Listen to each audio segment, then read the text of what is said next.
வணக்கம். தமிழம்மா சேனல் உங்களை அன்புடன் வரவேற்கிறது. இன்றைக்கி மிளகாய் பஜ்ஜி எப்படி செய்யுதுன்னு பார்க்கலாம் வாங்க.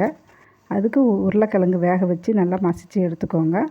அதில் துருவிய கேரட்டு, வெங்காயம், கருவேப்பிலை, மிளகாத்தூள், மல்லித்தூள், சீரகத்தூள், கரம் மசாலா, கொஞ்சம் உப்பு இதெல்லாம் போட்டு நல்லா பிசைஞ்சு மசித்து எடுத்து வச்சுக்கலாம். அவ்வளோதான், இந்த பூரணம் ரெடி ஆகிடுச்சு.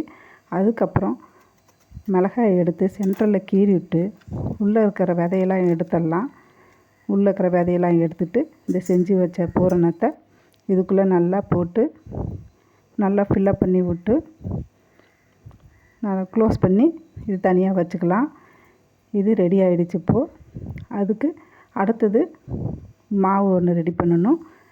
கடலை மாவு 1 கப்பு, அரிசி மாவு 1/4 கப்பு, மிளகாத்தூள், உப்புத்தூள், சோடா உப்பு, சீரகத்தூள் இதெல்லாம் போட்டு நல்லா கலக்கி விட்டு கொஞ்சம் தண்ணி விட்டு பச்சை மாவு பதத்துக்கு நல்லா பிசைஞ்சு கலக்கி எடுத்துக்கலாம். அதுக்கப்புறம் செஞ்சு வச்சுருந்த மிளகாயை எடுத்து மாவில் ஒன்று ஒன்றா போட்டு டிப் பண்ணி எண்ணெயில் போட்டு பொரித்து எடுத்துக்கலாம். இந்த மிளகாய்க்குள்ளே உருளைக்கிழங்கு போட்டு தான் செய்யணுன்ட்டு இல்லை. சென்டரில் கீறி விட்டு விதையெல்லாம் எடுத்துட்டு வெறும் மிளகாய் கூட இந்த மாவில் போட்டு டிப் பண்ணி பஜ்ஜி சுடலாம். அதுவும் நல்லாயிருக்கும். அவ்வளோதான், மிளகாய் பஜ்ஜி ரெடி ஆகிடுச்சு.